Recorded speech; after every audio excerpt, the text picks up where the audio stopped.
Yo! Bonjour, bonsoir à tous, ici Spherox et bienvenue dans What the Ciné. J'espère que vous avez passé un super week-end bien glacé, voire même ensoleillé, car ce soir dans le main event, je serai accompagné à ma droite par le plus beau de tous les chauves, mais aussi le plus velu car Chewbacca. Veuillez accueillir John Wick. Bonjour John. Salut! Comment tu vas la star? Bon, moi ça va toujours, hein. Ah là Voilà, là. voilà. Alors, j'ai vu 2 films cette semaine, c'est un Oh, miracle, 2 films! oh, j'en reste pantois la vache. T'as jamais été autant au ciné qu'en 2025. Ah, ça fait plaisir de voir que tu ensoleilles nos vies, le chat et tout. Bonjour le chat, bonjour, c'est Cerox à votre gauche. Ou à votre droite, plutôt dans le stream. Comment allez-vous? Moi, ça va. Ah, je suis content de vous retrouver. Ah, pardon, je suis un vrai fanboy de l'émission. Abonnez-vous. Et le Voilà. chat, voilà, le chat. Et abonnez-vous rien que pour le chat parce qu'il est roux et il a pas d'âme. Oh, le cliché. Oh, il a une âme, lui. Il a une âme. Mais- Il est à moitié blanc, c'est pour ça. Oh Ah, non, non, non. On- Pas de blague comme ça, tu vas attirer les gens qui doivent pas être sur le stream. Pardon. Bref, ce soir dans le main event, on va parler de 4 films. Et de quel film? On va parler d'un film qui a duré à une durée très conséquente de 3h35, où votre cher Seox s'est fait un peu allumer sur Twitter en parlant ce serait bien qu'ils remettent un peu des entractes et tout pour les films longs. Paf, 30 000 vues. J'ai jamais vu autant de monde s'acharner sur moi. C'était cool, merci. Mais merci pour les gens qui m'ont soutenu, qui m'ont dit mais là, c'est Rox, il y a une entracte. Oh là là, ah bah merci. Merci à les gens. Bref, on va parler de The Brutalist qui a gagné, je crois, un BAFTA ce soir. Bref, on va en parler dans les actualités. Ensuite, on va aller dans un truc beaucoup plus de gros, avec un gros budget, un film à une grande licence qui se perd. On va parler de Captain America 4. Voilà, évidemment, quelle serait votre dose de popcorn sans un Marvel fade, mal fait? Pardon, non, j'ai dit que je me calerais, je balancerais mon sel. Oh, mais oh, le chat, il est trop mignon. Ah, regardez ça, abonnez-vous, rien que pour le chat. Bref, ensuite on va parler de quelque chose d'un peu plus sérieux. On va parler d'un film qui a euh, un film d'attentat, un film pas incroyable, enfin incroyable dans l'histoire en tout cas. On va parler de 5 septembre, sorti il y a un peu plus d'une semaine. Et ensuite, on va aller toujours côté américain, enfin toujours côté américain entre guillemets, avec une histoire de fantôme dans Présence. Tin. Voilà, c'était incroyable. Voilà. Bref, les effets spéciaux, hein. ouais, il manquait. Vous pouvez rajouter les feux d'artifice là si vous voulez. Hein. Si vous voulez voilà. Bref, mais oh là là, La production que nous oh, avons. la production, elle est incroyable, j'avoue. Bref, mais avant toute chose, j'ai mon petit carnet de notes pour parler un peu d'actualité, oui. Non, je vais pas vous parler d'actualité comme quoi il y a un président un peu fasciste aux États-Unis. Non, je vais pas vous parler de ça. Je vais vous parler quand même de cinéma quand même. Je vais vous parler de suites qu'on n'attendait pas au bout de 40 ans. Genre, les Goonies. Au bout de 40 ans, une suite est en développement. Alors, je suis désolé, je crois que soit je n'ai jamais vu les Goonies, ou alors je l'ai vu quand j'étais petit, mais je me rappelle plus. Alors, qu'est-ce qu'on en pense des Goonies Des Goonies une suite de Goonies 40 ans plus tard. Déjà à l'époque, j'avais trouvé ça bien, mais sans plus. T'étais déjà Non, j'étais déjà écrit, c'est ça. Non, mais après, moi, ce que je me souviens, je veux pas dire de bêtises, mais Richard Donner est décédé, c'est pour ça qu'il n'y a pas de suite à l'arme fatale. Donc, Spoiler. c'est qui va reprendre les Goonies? Alors, je sais pas, j'ai vu ça. J'ai vu Goonies en développement. Je vais marquer ça, je vais regarder ça en temps et en heure. Hein, Goonies. D'accord. Alors, les Goonies 2, film. Film officiellement en préparation avec Steven Spielberg. Oh, attends, quoi? Ah, Ok, ok, c'est producteur, Steven Spielberg. producteur. Je suis pas C'est un Spielberg fanboy. en tant que producteur, pas en tant que réalisateur, c'est différent. Producteur, ça veut juste dire qu'il Mais donne un peu de pognon et voilà. arrête de casser mon trip là. Mais arrête. T'es chiant. Il veut de l'argent en masse parce qu'il sait que de toute façon, quand Goonies 2 va faire des sorties, enfin, va attirer du monde, même si c'est de la merde. Donc, il va attirer de l'argent. Donc, voilà, il a besoin Oui. d'argent, je pense. Hein.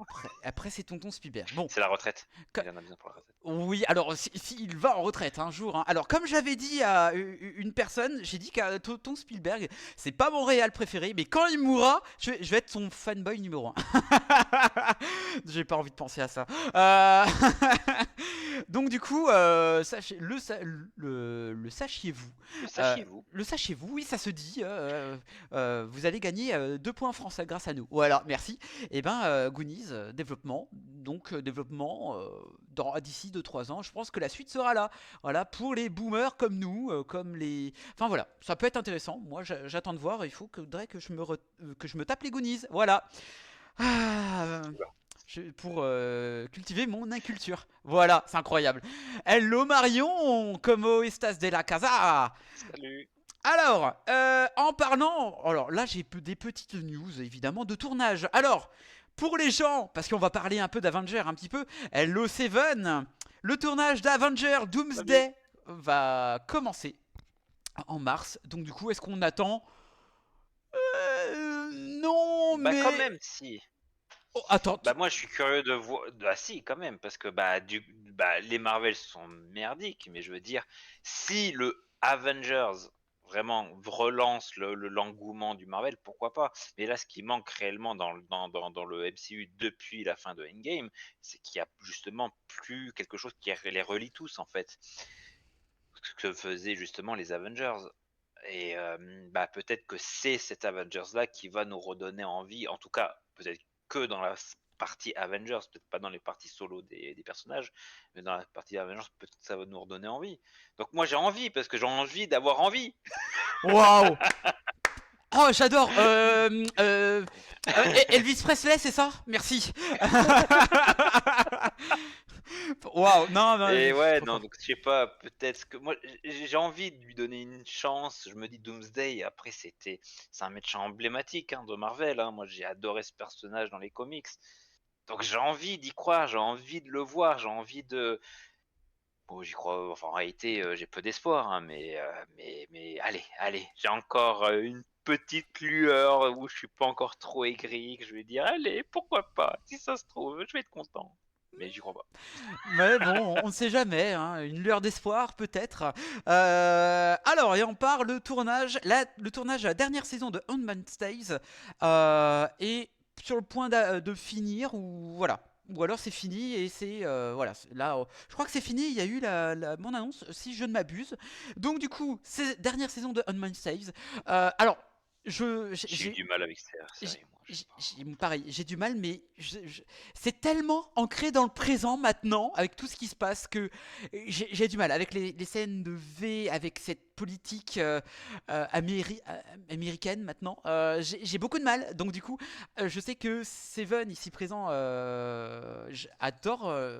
Hein, mais voilà, le sachez-vous, hein, ça va être la toute dernière saison. Enfin, au bout de combien d'années? 7, 8 ans, je crois. Dites-le moi en commentaire si je ne m'abuse. Donc voilà. Donc, toujours en parlant série, mais du côté de Netflix. Donjons et Dragons va être produit, va être créé, va être mis sur Netflix d'ici quelques temps déjà. Donc, Donjons et Dragons et estampillé Netflix. Alors, j'ai très peur.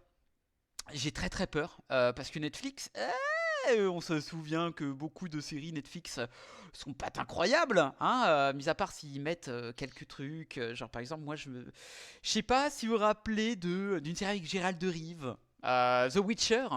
Ça avait commencé bien et puis c'était tout pourri. Voilà. Euh, voilà, je sais que j'ai adoré. Enfin, je sais pas si vous avez vu Donjons et Dragons, d'ailleurs, le film, qui était incroyable. Voilà. John, tu l'as Qui vu? a très mal marché malheureusement, mais moi je l'avais plutôt bien aimé, c'était un bon divertissement.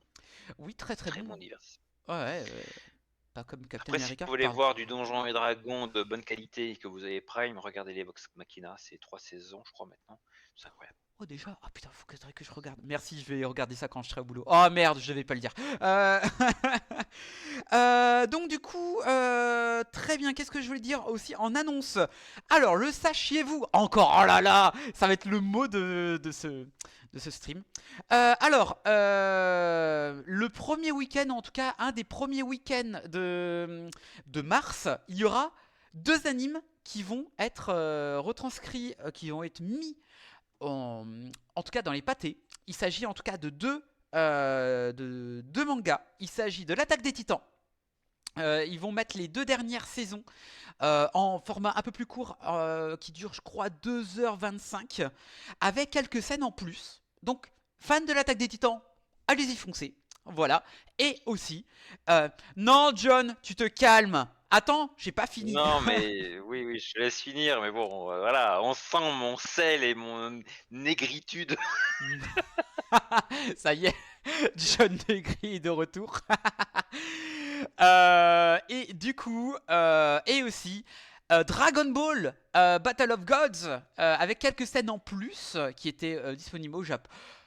Putain, arrête, John, arrête. Voilà. Donc du coup, le film qui n'a pas du tout été mis sur nos écrans européens, lors de sa sortie, je crois en 2015, 2014, je sais plus.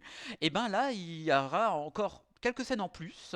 Donc du coup, ça va être très très bien. Et je vous conseille, je crois que c'était l'OST du combat de Goku contre Beerus qui était incroyable. Voilà. Ça fait Bon, bref, je vais arrêter parce que il va pleuvoir et j'ai pas très envie de vous gâcher le stream. Bref, donc du coup, moi j'attends l'attaque des Titans parce que ça, je suis en train de me refaire l'attaque des Titans, c'est vachement bien. Je suis voilà, je raconte ma vie, je suis là où on apprend qui sont les deux titans cuirassés et colossal. Sans spoil. Alors voilà, je ne vais rien dire. C'est moi.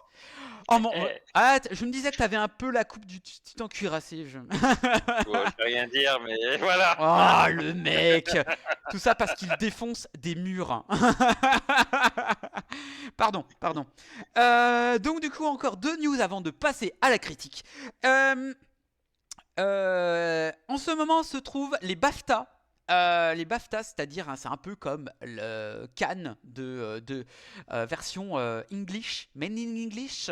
Donc du coup, on peut vous dire que pour certains, j'allais dire Selena Gomez, Emilia Perez a réussi à avoir une statue, que voilà, c'est gros mythe aussi. En tout cas, aux dernières nouvelles, je n'ai pas trop les news. En tout cas, j'ai vu ça avant de balancer le stream. J'ai dit, ah, d'accord, ok. Et Brutalist aussi. D'ailleurs, on va en parler de Brutalist. Oh là là, quelle coïncidence. Bref. Et en parlant de bref, le sachiez-vous, putain, j'en ai marre de balancer ça.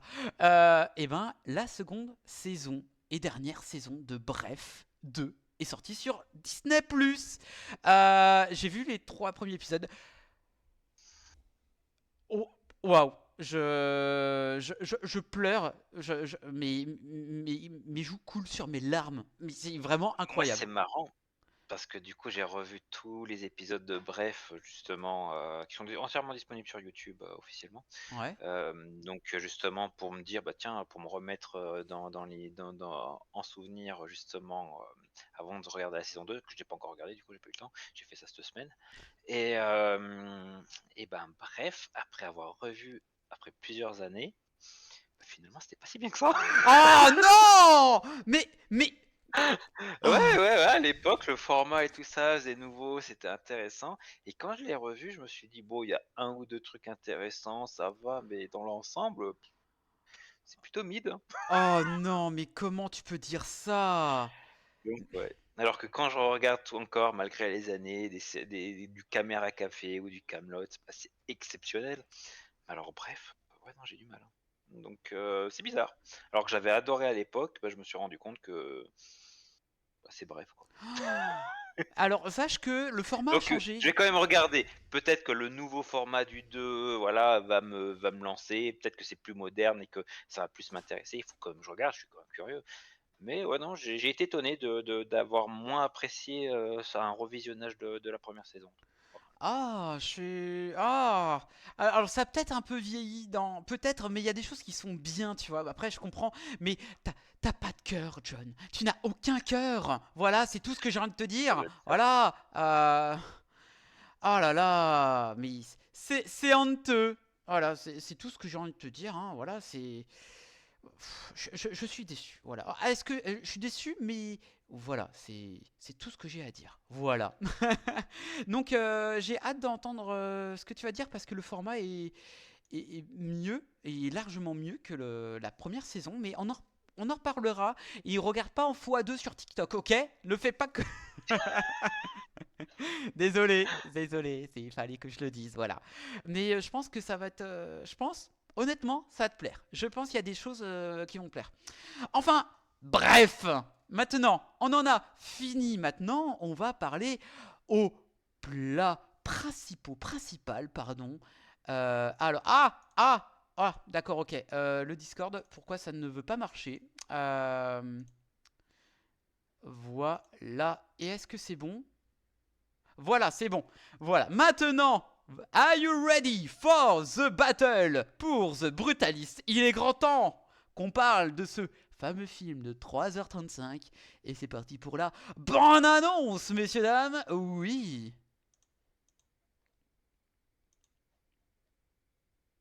Alors, vous l'attendiez, notre critique, et c'est parti pour le synopsis. L'histoire sur près de 30 ans d'un architecte juif né en Hongrie, Laszlo Toth, revenu d'un camp de concentration. Il émigre avec sa femme après la fin de la Seconde Guerre mondiale aux États-Unis pour connaître son rêve américain.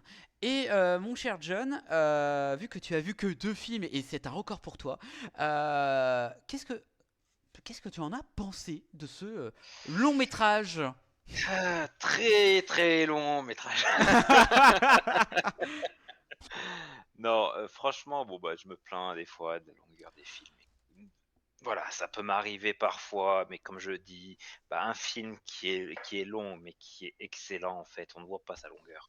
Donc pourquoi pas? Et en fait, mais un film qui dure qu'1h30, si c'est de la merde, en fait, on va vraiment avoir le temps long. Et en fait, bah, ce film, j'ai le seul moment où en fait du film j'ai trouvé le temps long, c'était l'entracte de 15 minutes obligatoire. Ouais, non, moi je l'aurais entièrement dévoré sans entracte, sans problème. Et tellement le film était passionnant en fait, il était incroyable. Il m'a enfin, c'est du vrai cinéma. Moi, souvent, je me plains, je dis, oui, bon, bah, je cherche aussi de l'émotion, voilà. Bah, il y a un peu moins d'émotion dans ce film que dans d'autres, genre Emilia Pérez, quoi, voilà. Mais je trouve que ce film est bourré de qualité cinématographique, des acteurs incroyables, et franchement, c'est du vrai cinéma. Et moi, voir plus de 3 heures de vrai cinéma, pour moi, c'est un vrai plaisir et j'en avais besoin. Ça faisait un moment que voilà, j'en avais vraiment besoin. Et, et voilà. Et en fait, bon, pour ce film, donc, bah, déjà, il a une mise en scène incroyable. Mais en fait, il va vraiment. C'est des sujets très sérieux. Donc, voilà, c'est pas un film qui va nous chercher à nous émouvoir dans le sens à nous faire pleurer, parce que vu le sujet, ça aurait pu essayer vraiment de nous chercher toutes les larmes de notre corps. Non, non, non, non, c'est pas ça. Le film veut pas aller là-dedans, mais il veut pas non plus nous mettre bien à l'aise. Il veut pas voilà, nous faire passer un bon moment. C'est que c'est un sujet compliqué, sérieux, et voilà. Donc il faut y aller dans ces sujets-là, mais il va nous le montrer, nous l'amener déjà en prenant son temps. C'est pour ça aussi qu'il dure aussi longtemps que ça, en plusieurs chapitres, hein, parce qu'on voit aussi l'évolution du personnage de Laszlo. En fait, on comprend aussi que pourquoi on a besoin de ces différents chapitres jusqu'à l'épilogue, en fait. Mais Et en fait, on a besoin de ce temps-là, de ce voilà, de toutes ces petites mises en scène, tout ce travail de mise en scène. On voit par exemple en fait, c'est des petites choses anodines, hein, mais voilà, les images rapides, accélérées, sur un pendant un repas, sur les bijoux, sur les affaires, sur la façon de réagir des gens, extrêmement rapide. Alors donc ça fait un peu penser comme si, bah, un personnage avait un peu pris de la drogue ou voilà, quand on sait qu'après ce qui va lui arriver, il y a plein d'effets de style comme ça. Il y a par exemple, quand il arrive, il débarque en bateau, donc en Amérique, on s'attend à le voir avec la statue de la liberté magnifique qui prend toute la place du cadre. Et non, en fait, parce que justement, c'est la statue de la liberté est retournée et un peu mis à mal, un peu voilà. Et on sent que dans ce film, en fait, ça va être ça, ça va pas être quelque chose de qui va nous montrer les choses, voilà, directement, voilà. Il va falloir aller chercher le petit truc en plus. Et en fait, ce petit truc en plus là, cette petite mise en scène, ce petit détail qui va être mis à un endroit, va prendre tout un sens après plus tard. Et je trouve ça brillant et voilà, notamment brillant bah, Adrien Brody, son personnage, il le joue à merveille. On ne sait pas trop au début, ce qu'il pense, parce que c'est un personnage qui a énormément souffert, mais au début, on ne se rend pas compte qu'il a tant souffert parce on sent qu'il est quand même assez clément sur ce qui lui arrive, même s'il lui arrive des choses qui sont pas très cool dans la première partie déjà, mais il est quand même assez clément, assez, on se dit: «Beh, en fait, ce personnage, il a finalement, presque, plein de bonne volonté. Il a presque pas de rancune, il a presque pas tant souffert que ça. On commence à voir qu'il a quand même des petites addictions à la drogue pour justement on se rend compte qu'on se doute, hein, vu ce qu'il a vécu, ce qu'il a dû vivre, en fait, parce qu'on ne s'est pas montré, mais ce qu'il a dû vivre, en fait, pendant ces années de captivité. Bah, justement, on se doute qu'il doit souffrir à l'intérieur, mais il ne le montre pas. On ne le voit que par des petites choses comme donc voilà, une petite addiction à la drogue, mais on ne comprend pas, la scène avec, la prostituée quand il arrive aux États-Unis. On se rend compte qu'il y a des choses qui ne va pas, il essaye toujours de l'expliquer autrement, voilà. Et voilà, cette souffrance, elle est cachée, mais plus le film avance, plus les parties, avancent, en fait, ça s'enchaîne et plus on voit que cette souffrance, en fait, c'est le film. Le film nous montre cette souffrance, en fait. Toute l'idée, en fait, de la structure qui est du bâtiment qu'il va construire,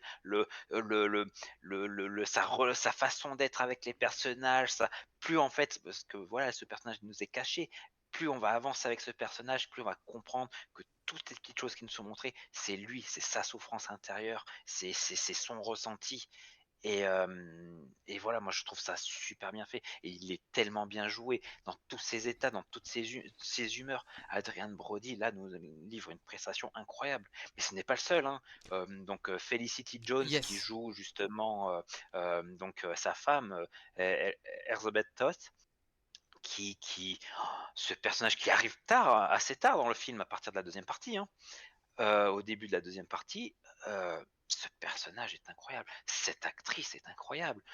Il y en a beaucoup qui disent: «Ah, on manque de personnages féminins forts dans le cinéma» et je suis le premier à dire que, bah, non, en fait, il y en a. C'est juste que, bah, il faut aller regarder les films où ils y sont et bah, là, en voilà un. Donc vraiment un personnage incroyable. Sa relation avec son mari, malgré parce qu'elle aussi, elle a vécu un enfer, mais voilà, mais elle essaye malgré tout d'être en soutien pour son mari, de cette relation entre les 2 qui d'un coup au début est déséquilibrée contre elle, qui après à la fin c'est plus déséquilibré contre son mari. Et en fait, c'est marrant parce que finalement, malgré tout ça, malgré toute leur souffrance, ils arrivent à retrouver un équilibre tous les 2. Mais c'est tellement bien joué, tellement bien amené, tellement bien écrit en fait. Cette relation entre les 2 est tellement bien écrit et tout le film est extrêmement bien écrit et voilà. Et en fait, là où je me suis dit, ce film prend une autre dimension pour moi, c'est dans cette scène de voiture où les 2 se disputent, où en fait Adrian Brody là, crache. On l'avait jamais entendu jusque-là, il était très clément, très patient, et là il Hem, crache sa haine, tu vois, envers sa femme en disant, ouais, je vois pourquoi tu veux dire, mais en fait, à ce moment-là, on se dit qu'il est que des fois il est, on va dire, énervé, vindicatif, mais envers le projet, le fait que le projet n'avance pas. Alors que là, c'est la première fois qu'il est vindicatif envers des gens. Tu vois? C'est différent. C'est envers les autres. Enfin, comme ça, parce que je vois que Ah, tu fais un peu la tête, mais il voilà. y a peut-être une scène avant, mais oui, je vois ce que tu veux dire. Et donc du coup, voilà. Et finalement, bah, en fait, à partir de là, bah, du coup, c'est là où d'ailleurs ce couple s'équilibre, en fait. C'est après cette scène-là. Et franchement, voilà. Et qu'est-ce qui amène cette scène-là? C'est le personnage de Guy Pearce.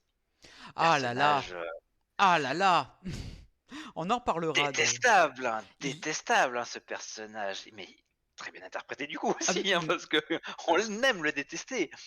Mais et en fait, c'est ça, c'est ce faux semblant, cette hypocrisie, il y en a plein d'autres personnages, hein, qui est rempli d'hypocrisie. On peut parler du cousin qui a décidé de changer de nom pour faire américain, voilà, on parle bah, la femme de son cousin, on parle de même, l'ambiance en général dans ces soirées où ils rencontrent plein de monde.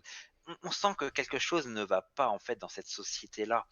Et hem et on le sent aussi, bah, par le personnage justement de la nièce, de Sofia, qui elle, bah, dans cette société-là, elle en est même muette en fait.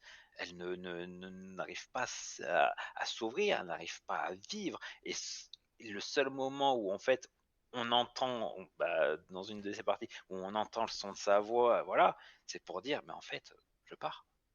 Et pas n'importe où. Elle part en ah, Israël parce que, ou je sais pas si je devrais le dire, ou voilà. Mais évite quand même, hein. mais voilà, mais en fait, et tout le principe du film, il est là, et c'est pour ça aussi que ce film est important, est ultra important. On va en reparler, puisque c'est le sujet, dans 5 septembre. C'est un peuple qui a souffert, qui a énormément, le voilà, avoir un pays comme Israël, c'est pas, ce n'est pas quelque chose qui, voilà, qui ils en ont besoin, en fait. Et ce film-là, c'est ce message-là aussi. C'est pour dire, bah, en fait, personne ne veut d'eux. Ils ont besoin d'un chez eux. Qui n'en a pas besoin, en fait? Et en fait, c'est tout un débat, toute une réflexion là-dessus, par rapport à une souffrance, par rapport à, voilà. Et quelle souffrance? Bah, voilà, c'est, bah, la structure de Adrien Brody, c'est une souffrance, et seulement à l'épilogue, on sait ce que ça représente. Pourquoi il était voilà, autant, j'en perds mes mots, autant, acharné pour ces 3 mètres de différence, hein, parce qu'on a voulu lui retirer. Non, il faut que ça soit 15 mètres. Pourquoi? Bah, on ne le sait qu'à la fin du film. Pourquoi il y a mis autant de cœur pour que ça soit vraiment ce qu'il a voulu représenter jusqu'au bout. Et, finalement, bah, moi, quand je suis arrivé à l'épilogue, et que j'ai eu cette révélation-là, je me suis dit: «Ah oui, d'accord, en fait, il était vraiment en énorme souffrance». Et, voilà, et il y a des scènes franchement, heu, une scène en Italie, Waouh, oui, oui. je c'est tellement bien mis en scène, c'est pas trop, mais on ressent, en fait, je trouve que c'est juste. La mise en scène est juste. Après, beaucoup ne vont trouver ça trop lent, trop, je comprends, hein, je l'imagine déjà, les critiques, hein. «Oui, la deuxième partie est beaucoup plus lente, c'est moins intéressant». Je le vois venir. Bon, je ne les ai pas regardé les critiques, mais je le vois venir. Mais en fait, c'est nécessaire parce que c'est ce qui apporte, à mon goût, en fait, un film aussi qui prend autant ce temps-là, c'est ce qui apporte aussi un peu de réalisme voilà, parce que la souffrance, c'est pas quelque chose que tu exprimes, comme ça, ton mal-être, ta souffrance, tu peux pas l'exprimer comme ça du jour au lendemain. C'est quelque chose qui met des années à pouvoir être exprimé, des années à pouvoir ressortir. Et en fait, et c'est pour ça aussi que ce film se chiffrage en plusieurs années, voilà, jusqu'à l'épilogue où en fait on sent qu'en fait il a vraiment expié, ce qu'il avait, cette souffrance qu'il avait en lui. que c'était son moyen de l'expier et de retrouver un peu d'espoir aussi par rapport aux fameuses fenêtres, verres, au verre qu'il a voulu mettre au plafond. Mais je trouve ça incroyable. Je trouve ça incroyable. Le message du film, je trouve, moi, m'a touché. Il m'a vraiment touché. Et c'est fait d'une superbe manière. J'ai aimé voir ce faux rêve américain. J'ai aimé voir cette hypocrisie latente qu'on vit tous en fait. Quelles que soient nos origines, quelles que soient, on le vit tous, parce que malheureusement, oui, on vit dans un monde hypocrite. Et, euh, et j'aime la manière dont ça a été fait, j'aime le fait que le film ait pris son temps. J'aimerais voir plus de films qui savent prendre leur temps et qui le font de manière correcte. Et voilà, j'ai aimé ces recherches de mise en scène, ce jeu de cadre, j'ai aimé. Pour moi, ça a été une très grande réalisation et de très grands acteurs. Et pour moi, c'est un vrai film de cinéma. Et ça faisait longtemps que j'en avais pas vu. Enfin, longtemps. J'avais rattrapé Emilia Perez il y a pas longtemps. Donc voilà. Mais sinon, voilà. Si on compte pas Emilia Perez qui est sortie l'année dernière, euh, Il y a pour moi, Furiosa aussi, mais ça c'est un autre registre évidemment, mon cher John. oui, Euh, voilà. Et pour moi, c'est clairement pour l'instant l'un des meilleurs films que j'ai vu cette année. Alors, très bien, merci John. De la part de Marion, j'avais mis. D'ailleurs, est-ce que pour vous les retours des entractes au cinéma, qu'est-ce que vous en pensez? Alors pour elle, elle se voit comme une toute petite fille. Elle veut avoir des friandises. Elle veut avoir des friandises. Donc du coup, elle aura des caries. Voilà, merci Marion. Et elle te kiffe. Voilà, je sais pas. Tu es peut-être sa friandise. Que sais-je? Ah, ah, Hein, que je, tu es son sucre d'orge, voyons. Bref. Alors, pour revenir à nos moutons. Pour ma part, c'est le genre de film que j'ai besoin de revoir. Alors, parce que c'est déjà une. Déjà. C'est pas que un gros film d'une durée très importante, c'est aussi le thème traité. Parce qu'il y en a tellement. C'est très dense, t'as besoin de réfléchir si tu vas pas trop, si ça va pas trop vite, si ça va pas trop loin, est-ce que ça te convient, est-ce que. Mais je vais vous dire ce qui m'a bluffé. Alors déjà, il y a quelque chose qui, tu sais que le rêve américain, c'est vraiment la légende, la fameuse légende, le rêve américain que, c'est si tu viens, tu travailles, tu seras riche, tu seras, voilà, tu seras bien. Sauf que ben, pas Manon, c'est n'est qu'une légende malheureusement, et on le voit ou très pas bien, pour tout le monde. pas pour tout le monde et pas pour n'importe qui et pas du tout même pour certains, pour beaucoup. Et, euh, et le fait que l'intro se passe, il me semble, dans un train, si je m'abuse, hein, si j'ai bien compris que c'était un train et non pas autre chose, ou un train ou un... Enfin bref, Un bateau. c'était un bateau, Il pardon. arrive en bateau. Un bateau, train, bref, voilà. Bref. Et c'est pas le plus important. Le plus important, en fait, ils arrivent déjà en espèce de cage et tout. On voit pas grand chose. Ils voient une espèce de liberté, la statue de la liberté. Sauf qu'on le voit de façon euh, différente que dans les autres films. C'est-à-dire qu'on le voit à l'envers. Et alors, oui, ça vous donne l'illusion. Vous êtes bel et bien en Amérique. Welcome to my home. Voilà, voilà. Mais tu sais que ça va pas très bien se passer. Et que cet ancrage du poison du rêve américain se fait dès les premières minutes. Départ, je vais pas trop en dire parce que tu en as déjà bien assez dit sur beaucoup d'aspects, mon cher John. Mais je te confonds sur l'aspect que en dehors que il y a cette espèce d'hypocrisie, cette espèce de riche qui traite les immigrés même avec un talent très très dur, très très fort, tel un diamant brut, et ben ça, tu sais très bien comment ils vont l'utiliser, mais après comment ils vont le faire. Attends, soit peu, c'est du genre, tu vois, de par la manipulation du fait que si tu veux devenir un citoyen dit américain, malgré tes origines, si on peut dire ça comme ils le disent dans les films, et ben, ça va être très très différent. Tu seras toujours une classe sociale d'en dessous, malgré que tu sois bien payé, que tu veux faire un truc énorme et tout. Alors, ok. Et le fait que, je sais pas, j'ai été très agréablement surpris de par le fait qu'on raconte cette histoire un peu du mauvais rêve américain, du cauchemar américain, je dirais comme dirait Cody Rhodes, voilà, catchphrase américain, voilà. Euh, ce, ce cauchemar américain, c'est le fait que je vais prendre le thème de la musique. Ce thème de la musique, vous l'avez entendu dans la bande-annonce, c'est avec une trompette, ça fait ça fait de l'émerveilleusement, c'est quelque chose de la découverte, de l'Amérique. Voilà, c'est vraiment cette représentation du genre, waouh, je vais pouvoir faire quelque chose d'intéressant. Et cette musique va s'accompagner toujours jusqu'à l'entracte à quelque chose de très brut, de très éloquent, malgré ce qu'on voit par les démons, ce qu'on voit, les démons qui entrera toujours Brody, enfin l'acteur américain, voire même Adrian Brody, si je ne m'abuse, hein, voilà. Et c'est hyper intéressant, c'est que aussi, à la fin, t'as cette musique qui, après l'entracte, eh ben, commence à s'essouffler pour devenir cette espèce de un peu abstrait, un peu anti-rêve qui devient cauchemar. Et il y a une scène, et pour revenir à une scène qui se passe en Italie, même pas cette séquence qui se passe en Italie où ils vont chercher du marbre. Et là, je me dis, ouais.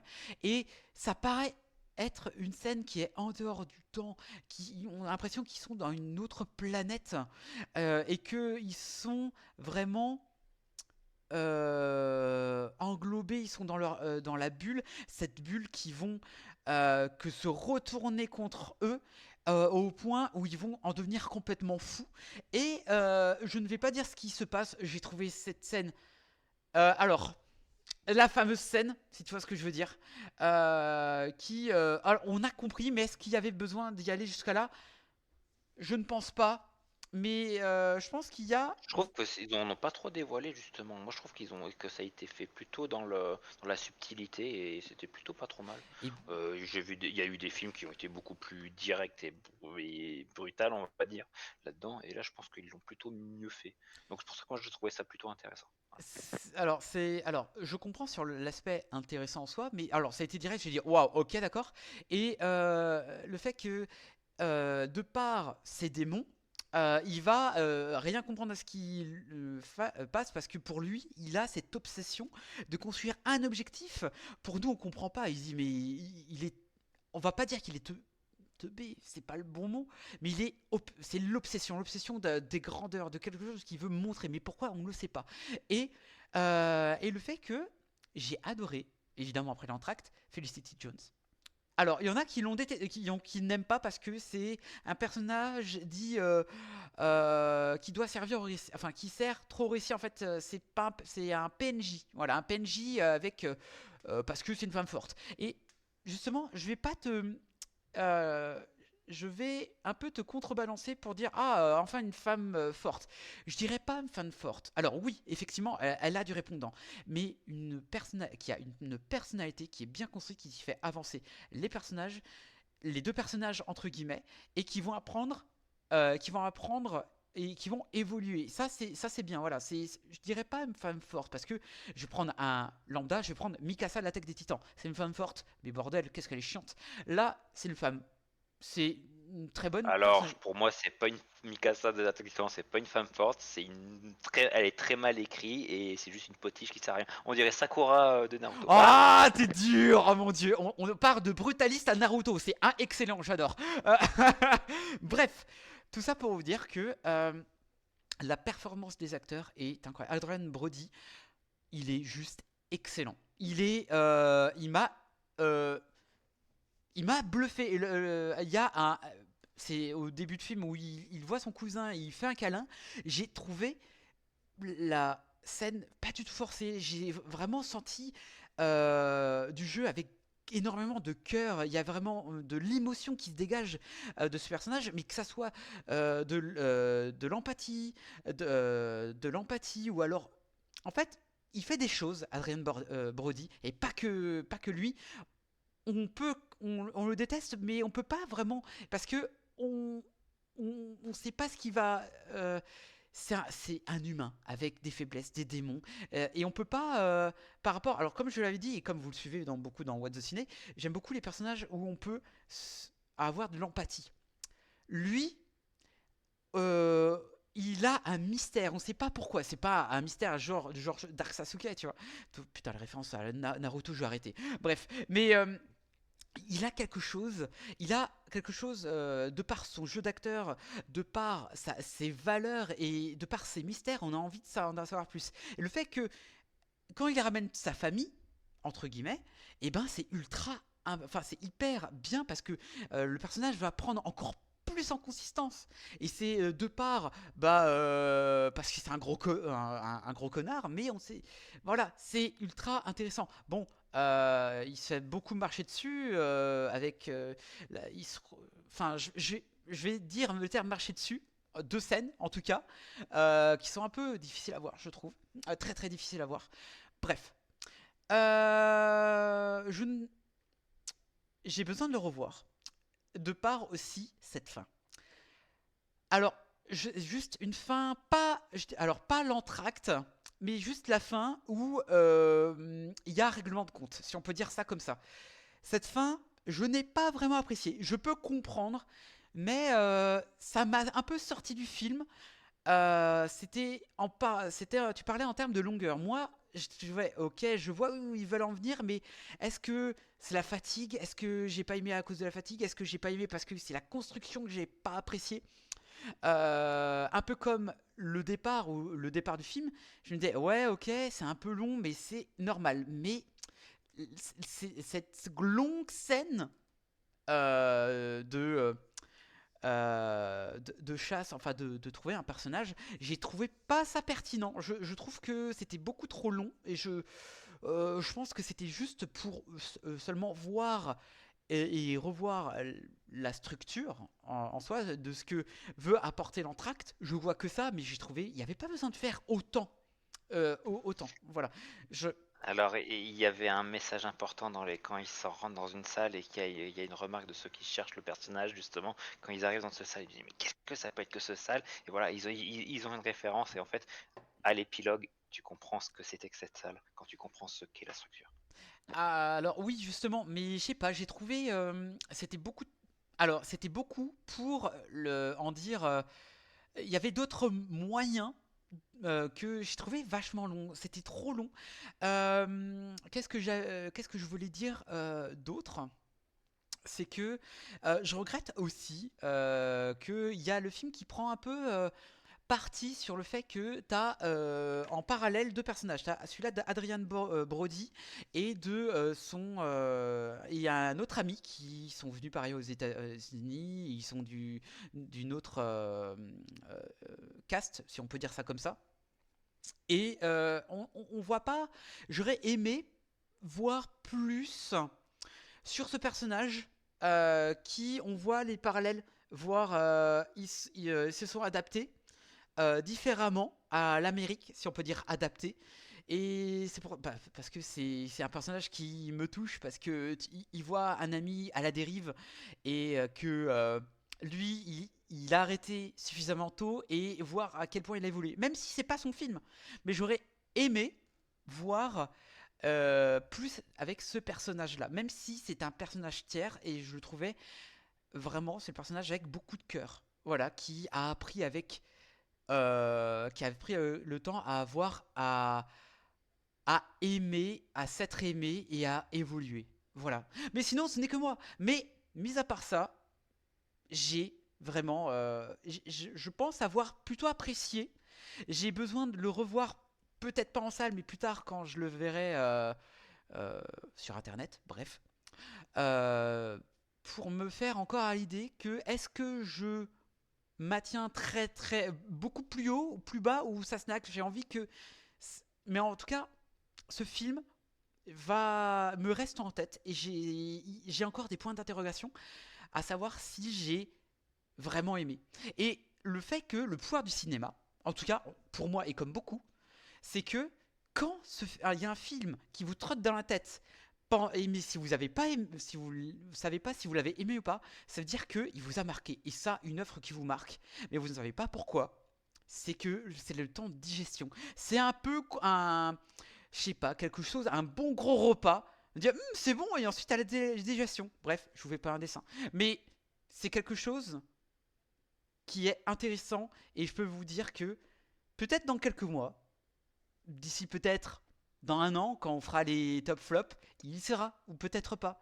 Mais en tout cas, c'est la magie, et c'est pour ça que je ne peux pas... Je le dis avec le sourire, j'ai aimé voir le film.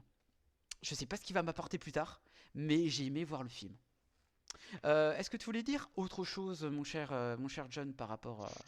Non, mais je pense que franchement, il faut vraiment passer ce cap parce qu'il y en a beaucoup qui ont du mal c'est un film très long. Je pense que c'est un film à voir, au moins faire son propre avis, parce que bon, bah, c'est un sujet qui est compliqué, qui est très délicat, et surtout en ce moment, qui est très, on va dire, euh, enfin voilà, révélateur de ce qui, de ce pourquoi certaines choses dans le monde sont importantes, et c'est des choses qu'il ne faut pas oublier, et je pense que voilà, au moins pour se faire son avis là-dessus, je pense qu'il faut aller le voir, et je trouve qu'il est plutôt bien traité pour ça. Et voilà. Euh, c'est rare que je dise que quelque chose est un des sujets aussi compliqués soit aussi bien traité. On en reparlera en 5 septembre, là je trouve que c'est un peu moins bien. Mais voilà. Voilà, allez le voir. Je vous conseille d'aller le voir. Voilà. Alors, oui, mais alors, si vous avez eu une longue soirée, une grosse après-midi pour aller le voir, franchement, c'est intéressant. C'est pas un sujet qui va parler à beaucoup de personnes, mais rien que pour l'interprétation, c'est vraiment très très bien. Et c'est super, c'est hyper agréable à voir, mais faut-il être peut-être autant passionné et avoir du temps. C'est surtout ça, je pense. Ça va pas parler à un large public, c'est plutôt un public dit de niche, voilà, des cinéphiles, voilà, que nous sommes, évidemment. Si vous regardez juste du divertissement à la Marvel et tout ça, vous allez pas aimer ce film, hein. C'est un film qui s'adresse à des gens qui aiment le cinéma et qui aiment la culture et qui aiment la société en fait. Donc voilà, qui aiment s'interroger sur la société et les questions de société. Donc c'est voilà, mais c'est un film intéressant et je pense que c'est un film culturel qu'il faut aller voir. Donc du coup, allez vous faire votre propre avis. On a quand même dit du bien, quand même, mine de rien, même si j'étais pas trop salé, mais on en reviendra d'ici quelques temps. Voilà. Bref, Marion va le voir. Je sais que t'as du temps. Bref, sur ce, on va passer d'un rêve américain, d'un autre cauchemar américain, pardon. Je vais vous parler évidemment du dernier Marvel. Mon Dieu, c'est incroyable. On va parler d'une autre chose, d'une autre Amérique. Bref, je vais vous parler de Captain America, Brave New World. Et c'est parti pour, déjà la bande-annonce. Voilà, ça peut être déjà pas mal. Ouais.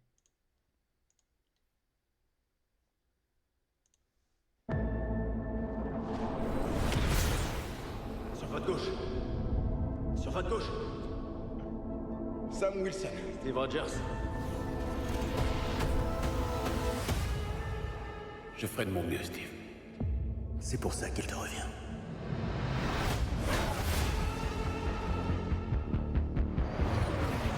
Le monde est au bord d'une guerre totale. L'adamantium nous a dressés les uns contre les autres. C'est à Captain America d'y remédier. C'est à moi et personne d'autre. C'est pourquoi je compte sur vous, Captain America, pour remettre sur pied les Avengers. Rejoignez-moi, Sam. Nous offrirons au monde un avenir meilleur. En avant! En avant!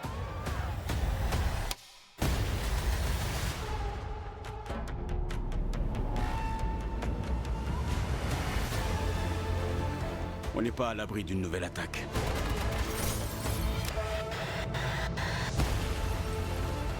Votre garde rapprochée n'est plus fiable. Laissez-moi m'en occuper. Vous n'êtes pas Steve Rogers. C'est vrai. Je ne suis pas Steve.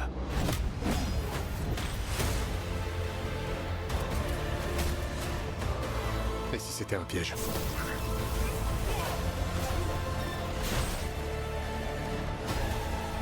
quelqu'un tire les ficelles depuis le début.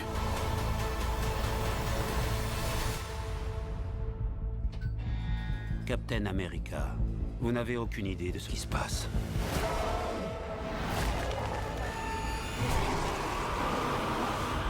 C'est moi que tu veux? Alors viens me chercher!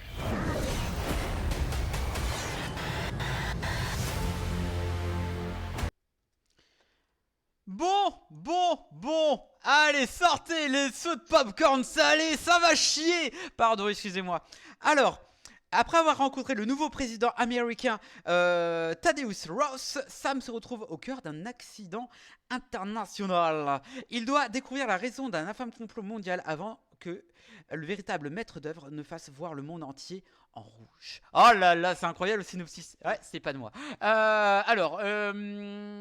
Alors déjà, pourquoi je parle de ça? Déjà parce que les chiffres, voilà, parce que abonnez-vous. Mais plus trêve de plaisanterie.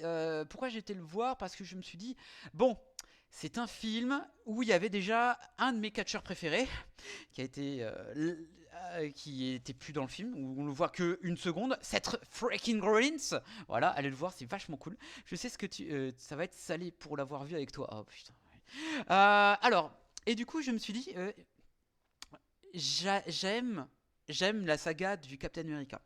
J'ai adoré le 1, j'ai trouvé le 2 vraiment génial. Enfin, génial, en tout cas à l'époque, peut-être qu'un peu moins maintenant. Mais voilà. Et le troisième, pour moi, c'était pas un Captain America, c'était plutôt un Avenger bis, qui était pas trop... non, c'était pas incroyable. Bref, malgré que c'était intéressant pour certaines choses. Mais je passe quand même un très bon moment, surtout au Winter Soldier, et que quand je vois la bande-annonce du 4, je me dis, ça ressemble un peu à Winter Soldier, un peu quelque chose où il y a un complot et tout, peut-être avec Hydra, encore une fois peut-être, non. Mais, et là je me suis dit, bon, tu fais remplacer un personnage Steve Rogers par Sam Wilson, qui a le charisme d'une huître, mais... Avec un peu de chance, je vais lui laisser quand même une chance. Voilà, je sais pas pourquoi je parle comme François Bayrou. Pardon, excusez-moi. Pardon. Mais le fait que j'étais très déçu de par cette proposition. Alors déjà, contexte. Captain America Brave New World aurait dû sortir, peut-être il y a un an. Un peu, il y a un an ou un peu moins d'un an, car le film était déjà traité et tout. Et quand Kevin Feige Marvel a vu les premiers, il a dit c'est pas bon, on va refaire des rushs. Ils ont supprimé des personnages, ils ont refait des scènes complètes, genre par exemple Carlos Exposito, le méchant de Breaking Bad, on le voit dans la bande-annonce. Toutes ces scènes ont été rajoutées.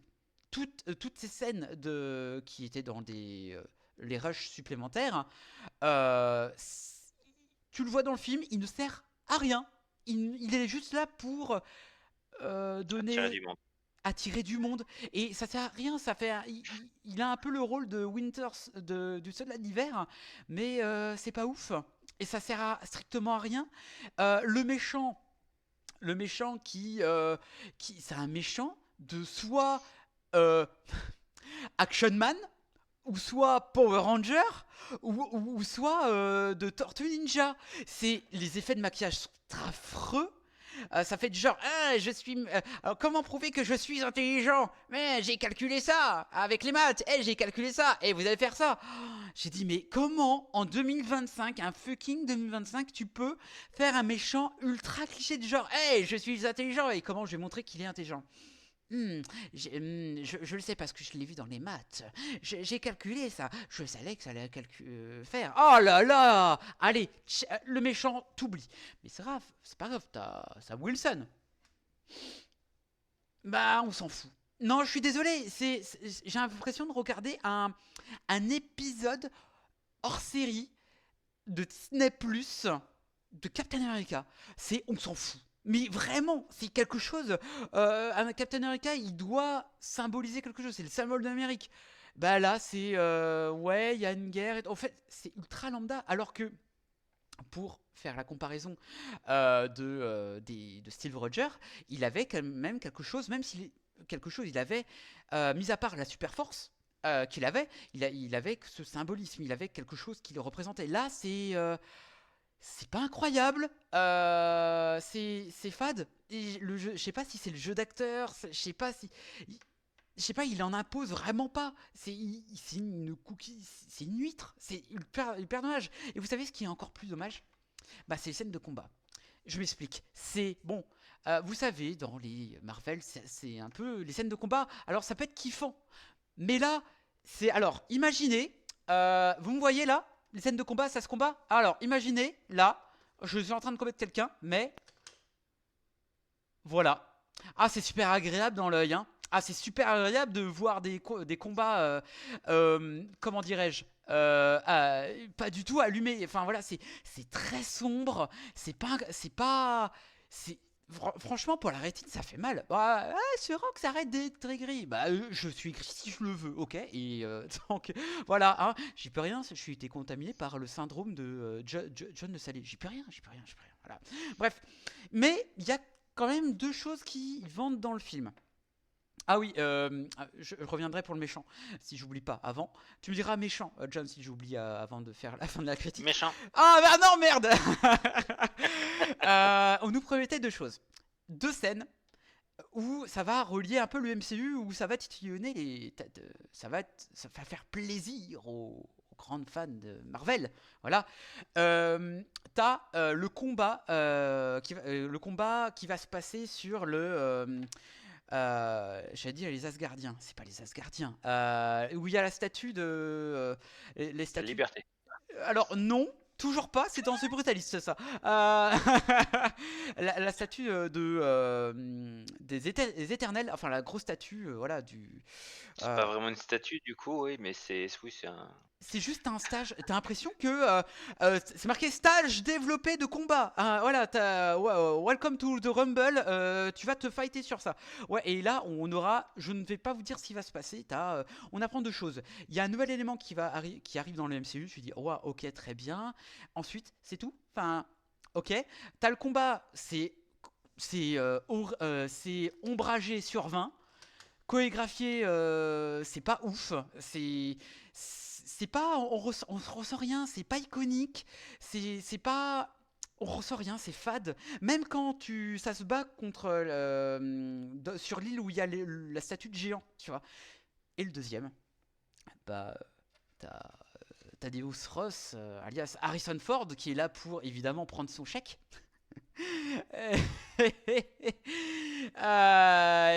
Merci d'avoir vendu le film où le combat où on voit Hulk rouge, Red Hulk, tu le vois pendant 10 minutes à tout péter. Tu le sais qu'il va venir, c'est pas une surprise, le film le vend comme ça, mais c'est ultra moche. Comment tu peux faire un film qui a duré plus de 350 millions de dollars, si ce n'est plus, peut-être 500, je sais plus, voilà. Et pour que ça soit aussi moche, ils se battent dans un truc aussi immonde, pratiquement immonde que les effets 3D de Ant-Man Quantumania. C'est immonde, des cerisiers à fleurs en version PS2, PS3. Vous voyez le truc, vous voyez qu'ils sont sur un fond vert. C'est horrible. Mais en plus de ça, vous savez quoi? Putain, c'est éclairé comme ça, avec des ombres. Regardez, c'est éclairé comme ça, avec mon filtre Snap. Mais vraiment, vous le voyez comme ça. C'est terrible. Et vous savez quoi? Ça se termine quoi? On parlait de Naruto là. On parlait du genre Red Hulk, c'est pas très gentil d'être méchant. Et Hulk lui fait en version très en colère, ouais mais c'est pas méchant d'être gentil. Oh baston. Oh. Et ils se réveillent tous les deux dans les gravats en même temps, avec un blabla no jutsu.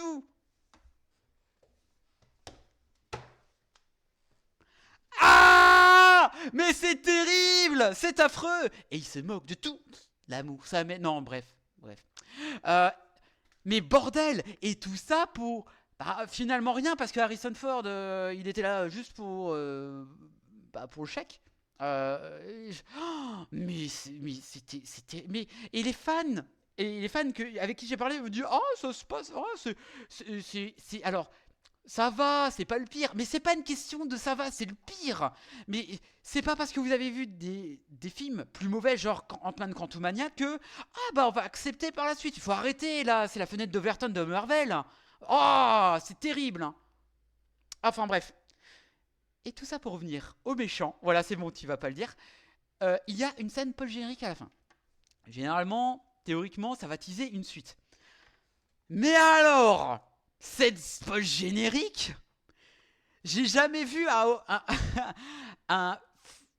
du foutage de gueule sur 20. Mais vraiment, non, du foutage de gueule sur Obscurité.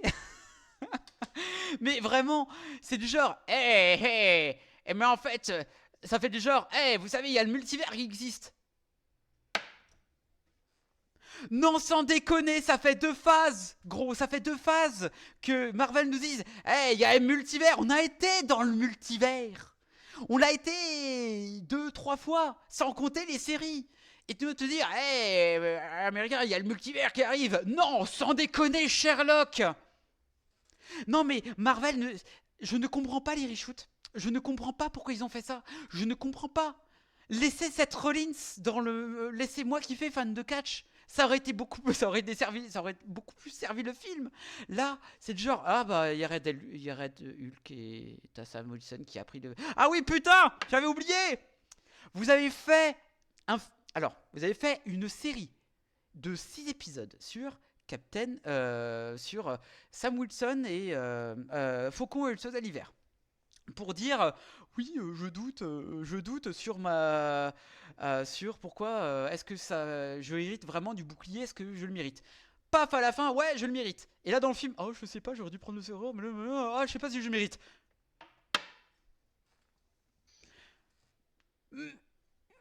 Mais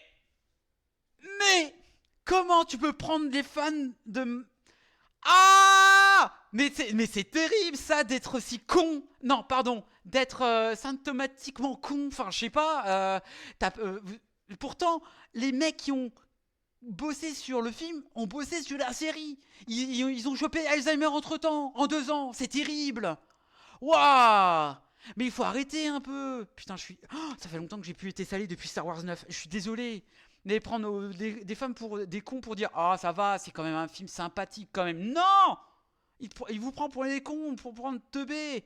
C'est un truc au cef. Vous devrez arrêter, les fans, arrêtez. Réfléchissez 2 secondes. Là, hier, j'étais au bar et j'ai dit mais ça, il faut réfléchir. Il faut pas quand vous allez voir un film. Ah bah moi j'ai envie de. Moi je dépose mon cerveau. Ah bah oui, c'est sûr, quand tu déposes ton cerveau pour aller regarder Captain America 4, ah bah c'est sûr que t'as pas du mal à apprécier. Hein. Ah, je suis désolé, mais là le sel, c'était bien The Brutalist quand même. Non mais sérieusement quoi. Bon pardon. Je dis vague, mais effectivement, c'est pas le pire, mais c'est du foutage du gueule sur 20, quoi. Arrêtez. Je vous en supplie, allez voir des bons films. Allez voir des bons films, s'il vous plaît. Ouais, c'est 2h20 et tout. Oh, putain. Mais allez voir de bons films. Il y a des bons films qui arrivent, genre Mickey 17 qui arrive. Allez voir, je suis sûr qu'il sera meilleur. Voilà, arrêtez de voir Marvel. Marvel cool, laissez couler. Là, c'est une relation toxique, ce que vous faites là. Enfin bref. Voilà, j'ai arrêté. Sinon, je peux répondre à certaines des choses que tu as dit. Ah, Parce qu'en fait, c'est évident le pourquoi du comment. Quand tu parles, par exemple, du fait que les scénaristes ont oublié ce qui s'est passé dans la série, il y a eu le même problème avec Doctor Strange 2 et le personnage de Wanda. En fait, le truc, c'est que tu es obligé, quand tu fais du transmédia comme ça, de quand même considérer que la plupart de tes spectateurs, quand tu fais du film, bah, ne vont avoir vu que les films et pas avoir vu les séries. Donc, tu es obligé de refaire justement une partie courte ou pas de l'intrigue émotionnelle du personnage principal, voilà, qui s'est passé dans la série, dans le film, et en fait, ce qui redonne un côté redondant, comme si la personne n'avait rien appris. Et c'est pour ça que c'est un vrai problème de faire des séries, voilà, qui ne se suivent pas. Et j'ai toujours été contre ça, et bah, ça ne marche pas, la preuve. Et autre chose que je te dis, tu avais dit, bah, ils ont essayé de faire un Winter Soldier 2, enfin un Winter Soldier, mais en voilà, qui a moins bien marché. Mais pourquoi? Parce que bah il y a eu tout un film entier sur le personnage de Steve Rogers, avec son amitié avec justement le soldat de l'hiver. Il y a eu tout un film Avengers avant qui nous montre la présence du Shield avec ce personnage de Coulson qui meurt dans le premier Avengers. Voilà l'importance du Shield, comme quoi c'est honorifique, c'est voilà, c'est une entité qui est vraiment là pour nous aider. Et ben les deux choses en fait dans le film de Captain America, s'affrontent en fait. C'est le Shield finalement, bah c'est l'ennemi, et en plus bah il y a finalement le soldat de l'hiver qui est l'opposé de ce qu'est censé représenter Captain America. C'est son meilleur ami, et comment en fait il va faire là-dedans. Et en fait, là, c'est intéressant parce qu'en fait, il y a plusieurs films, le personnage est écrit depuis longtemps et tout ça. Sam Wilson, on s'en bat les couilles. Ah Je suis oui. désolé. Mais Il a complètement. jamais été. Même dans la série, c'était une. Je sais plus si on en avait parlé dans l'émission. Même Hmm, dans la série, il a été ultra mal développé. Et alors que le Soldat de l'hiver, par contre, dans la série, était plutôt bien développé. complètement. Et ouais, Sam Wilson a toujours été mal développé. Et c'est le problème de ce personnage, c'est le problème du fait qu'il soit Captain America. C'est pour ça que ça ne marchera pas. Et en fait, c'est pour ça que je n'ai même pas eu envie de le voir. Parce que pour moi, c'est des problèmes, je savais à l'avance que ça allait arriver. Et finalement, bah, ce que tu en dis bah, me rassure, mais me déçoit aussi. Parce que bah, du coup, j'aurais même trompé, mais finalement, bah, j'ai bien fait de pas aller le voir. Voilà. Ok, non, mais tu fais bien. De toute façon, c'est plus ton genre de film, hein, tu es trop vieux pour ça. Mais voilà, je suis assez dubitatif et en fait, j'ai l'impression de. Quand je parle à des fans, ils disent: Oh, je passe un moment, mais pourquoi t'as passé un moment? Ah, bah, ah, d'accord, tu préfères la forme que le fond. D'accord, mais voilà, ok, mais non, je ne marche plus comme ça. Et encore, on avait apprécié à une époque qu'il y avait quelque chose, un grand spectacle. Ils essayaient des choses par rapport aux scènes, par rapport à la relation qu'il y avait euh, euh, le Captain America et le soldat de l'hiver. Mais du coup. Mais du coup, là, je suis vraiment dubitatif. C'est un film dit malade. Ils ont voulu faire quelque chose euh, la même chose avec les rushs, mais waouh, non, faut arrêter. Je suis désolé, je n'y arrive plus. Il y a peut-être Thunderbolt, peut-être parce que Florence Pugh, parce que je suis un putain de fanboy, et voilà. Mais vraiment, les 4 fantastiques peut-être, parce que c'est un autre monde. Ça va être un autre monde et c'est hors du MCU théoriquement. Donc du coup voilà. Enfin bref, voilà. J'ai pas trop, j'ai perdu mon énergie à parler de ça alors qu'il mérite pas plus. Voilà. Bref, messieurs dames, on va parler d'une autocatastrophe, mais d'autre chose complètement qui s'est passé en Allemagne le 5 septembre 1972. Si j'ai bonne mémoire, on va parler de 5 septembre. Et c'est parti évidemment pour la bande-annonce. Voilà. Il y a une crise au village olympique et des otages seraient impliqués. Le monde entier regarde.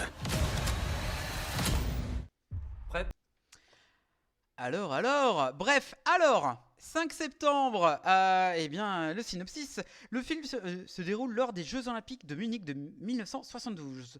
L'équipe de télévision américaine se voit contrainte d'interrompre subitement la diffusion des compétitions pour couvrir la prise d'otages en direct d'athlètes israéliens. Alors, au vu que j'étais pas né, mais que John C. va nous raconter sa critique, son analyse sur le film. Bref, John, qu'as-tu pensé de 5 septembre ? Alors, bon, bah, c'est un sujet qui a été, donc cet attentat du 5 septembre 1972, c'est un sujet qui a été énormément traité, hein. On se souvient tous du film Munich de Spielberg, hein, par Non. exemple. Oui, parce que certains n'étaient pas nés aussi. Et, non, mais voilà, même s'il prenait un autre angle, donc le film Munich, parce que ça se passait plus tard, mais avec des flashbacks de ce qui se passait pendant les attentats, voilà. Là, c'est vraiment donc pareil, j'ai aimé donc l'angle qui a été pris ici, contrairement à d'autres, parce qu'il y en a plein des films hein, sur ce sujet. Où on voit directement les otages en direct, voilà. Là, c'est vrai, ça prend vraiment le parti de voir ça du point de vue des journalistes qui étaient sur place. Et donc, on voit très peu hein, d'images des otages, très peu d'images des terroristes dans tout le film. Hein. Vraiment, c'est la prise d'otage, elle est presque. Et c'est quelque chose que j'ai beaucoup aimé. Hein.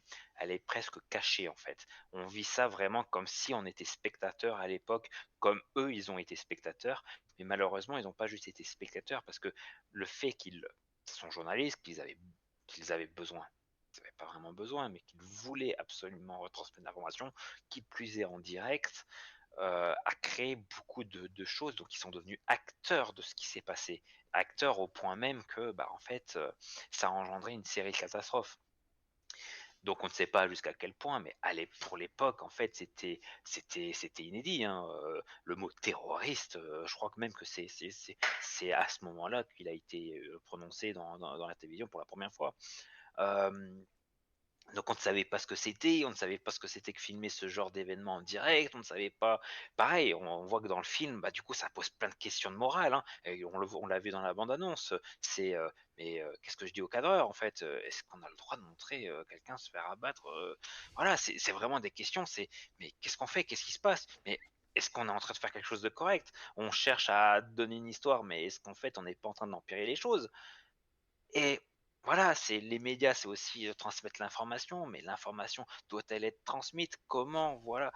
Et tout ce côté-là, j'ai adoré. J'ai adoré parce que, vu qu'en plus, comment c'est mis en scène, ça fait vraiment un film. On dirait un thriller psychologique, littéralement, malgré que ça soit malheureusement une histoire réelle. Hein.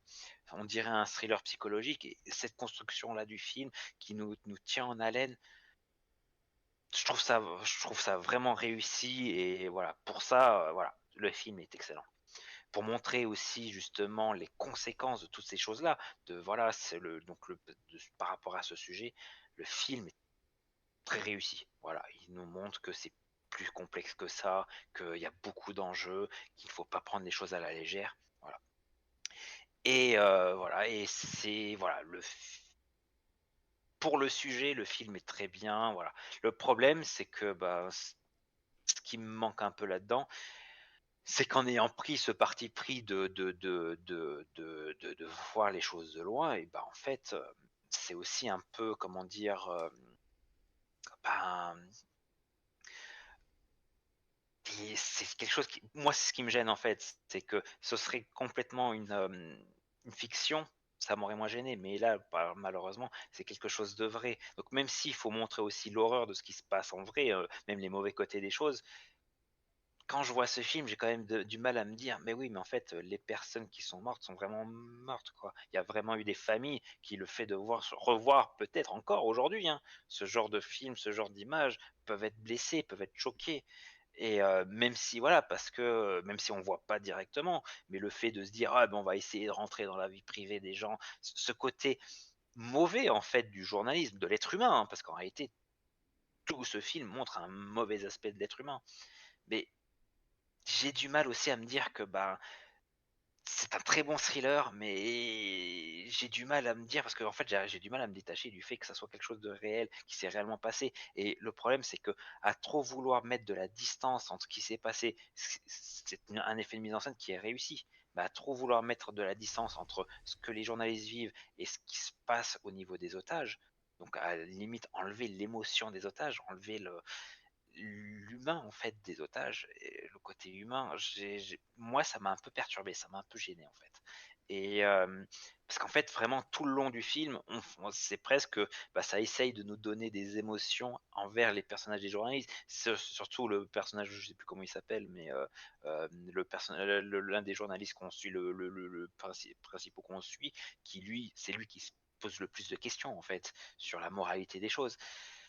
Donc on a plus d'empathie envers ces personnages-là que sur ce qui se passe envers les otages, alors que c'est un vrai acte terroriste. Moi, j'ai du mal. Moi, avec ça, là, j'ai pas su où me positionner par rapport au film. C'est ce qui m'a gêné. Moi, ça m'a gêné en sachant que, bah voilà, c'est, comme on dit, en plus, ça reste un sujet d'actualité.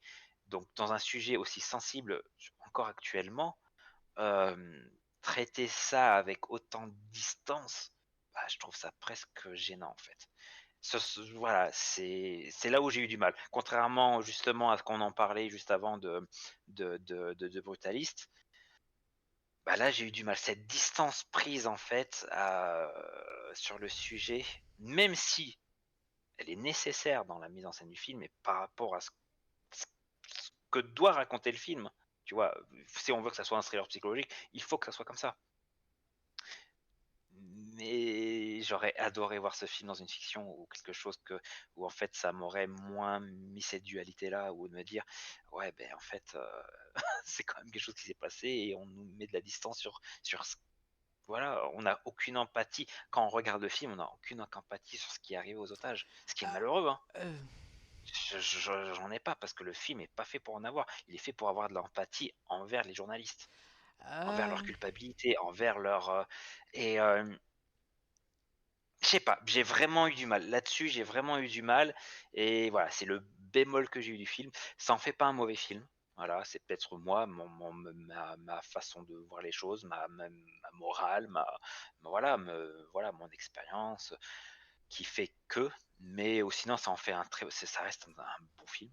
Je dirais peut-être pas non plus un très bon film, mais ça reste un bon film parce que c'est un film qui va rester oubliable. C'est-à-dire que voilà, c'est un film qu'on passe un très bon moment, enfin un très bon moment, façon de parler, mais voilà, qui nous divertit bien, mais qui va, voilà, c'est pas un film. Après digestion, après quelques jours de l'avoir vu, bah, finalement, j'ai pas de scène marquante, j'ai pas de. Donc c'est un film que je vais oublier, je pense, d'ici 1 ou 2 mois, je vais complètement oublier son existence. Mais ça en fait pas un mauvais film. C'est-à-dire que voilà, ceux qui n'ont jamais vu Munich, qui n'ont jamais rien vu sur ce sujet, c'est aussi une manière de l'appréhender, hein, que de voilà, qui veulent voir vraiment le côté négatif du journalisme. Mais dans ce cas-là, il y a un autre film qui est incroyable aussi, Night Call, si vous l'avez jamais vu. faut que je regarde. Voilà. Mais voilà, voilà, je vois où le film a voulu m'emmener. Pour moi, à cause de l'actualité, c'était peut-être pas soit le moment, soit il me manquait quelque chose. Ouais. Mais voilà, est-ce que bon, voilà, enfin le réalisateur a fait son film, il l'a bien fait. Est-ce que je dois lui en vouloir pour ça non plus hein. Donc voilà, c'est mon appréciation personnelle. Donc, je pense que allez le voir quand même et ce que moi j'ai ressenti là, je pense que beaucoup d'autres ne le ressentiront pas. Mais voilà, ça c'est juste moi qui l'ai ressenti comme ça. Voilà. Alors, je comprends ce que tu veux dire, mais avant ça, je tiens à signaler que deux films que je vois avec cette actrice et deux films, je suis ébahi par la performance. Je suis ébahi par la performance de Léonie Benech. Benech, voilà, que j'ai vu dans le rôle de la salle des profs, et là je la retrouve en tant que journaliste américano-germanique, enfin allemand, et je la trouve, sa performance juste excellent actrice qui permet de faire un lien entre le journalisme et le peuple et le peuple allemand. Le fait de comment fonctionne comment fonctionne ces événements-là, comment en fait cette journaliste va retranscrire vraiment cette émotion, l'émotion à la fois des journalistes et du peuple, des spectateurs. Et je trouve ça génial. Voilà, elle sert de traductrice, mais pas que. C'est vraiment de réceptacle au à cette stupeur, à cet enfer même. Et je trouve génial. Cette actrice-là est à vraiment surveiller. Je vous conseille d'aller le voir. La salle des profs qui est sortie en 2023, 2024, je sais plus trop, mais excellente. Bref, l'aparté est faite. Du coup, effectivement, ça avait commencé un peu lentement, un peu lambda et tout, mais dans ce lambda, on voit une autre époque de journalistes, de comment était fait la fabrication vraiment du direct, etc. De cette histoire où l'Allemagne n'est plus nazie, mais est beaucoup plus veut enterrer, vraiment faire oublier du fait que elle veut oublier cette histoire et faire évoluer quelque chose de beaucoup plus joyeux de par ces jeux, de par cette compétitivité, voilà, de cette fête du sport.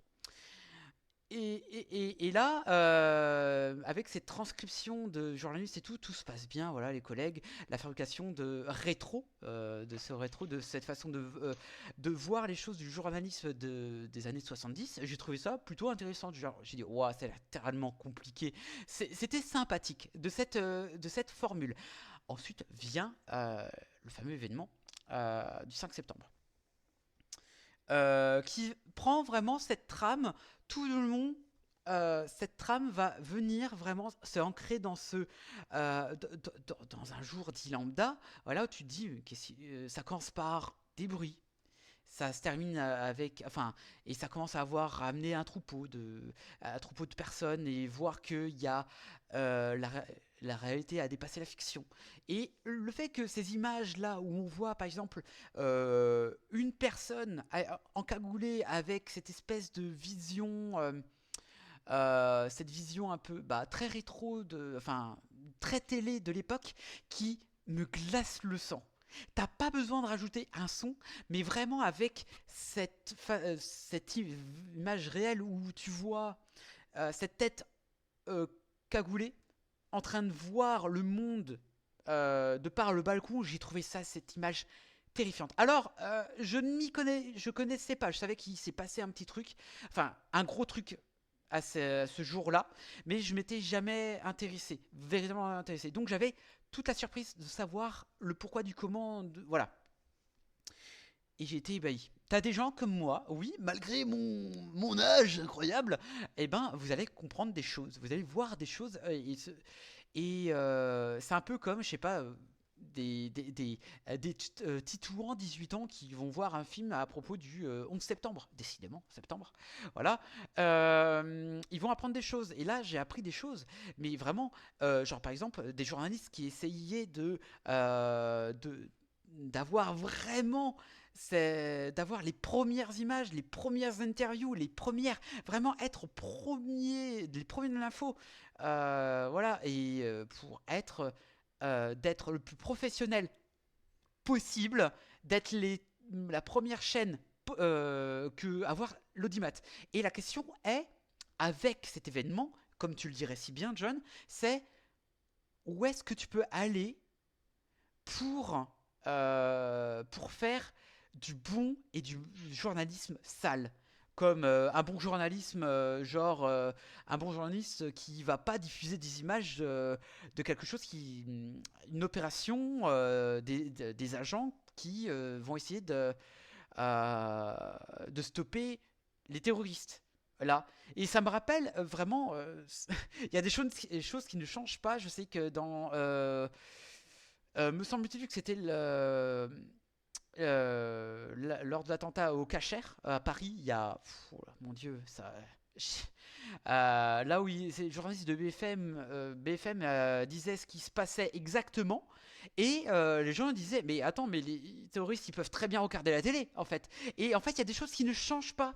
Et en fait tu vois par rapport à l'actualité il n'y a pas si longtemps que ça, que le journalisme, ils veulent tellement avoir l'appât du gain, ils veulent avoir veulent avoir toute la crémière, enfin voilà, que ils en oublient qu'il y a des vies en jeu. Ils en oublient que, de par cet aspect du « Ah, c'est à moi le premier !» que tu en deviens vraiment un salaud et tu crois vraiment... tu crois aux rumeurs. C'est un peu comme, par exemple, CNews. Je vais prendre un aspect CNews qui dit « Ah, regardez, lui, il a tué tel G, et je suis sûr que il a ce profil type. » Et ben finalement, 24 heures plus tard, c'était pas ça. Mais en fait, là, tu vois vraiment cet aspect-là de journalistes qui veulent absolument vendre, qui veulent vendre, être les premiers. Et là, ça ne marche. Et là, cette retranscription de journalisme qui essaie d'être le plus rapide sur l'information, et comme je disais, de par l'actrice allemande Léonie Benetsch, qui est vraiment la plus humaine des journalistes. Enfin, si on peut dire la plus humaine, voilà. On va pas dire professionnelle, parce que le professionnel va être plus dans la direction haute que le chef des opérations du film.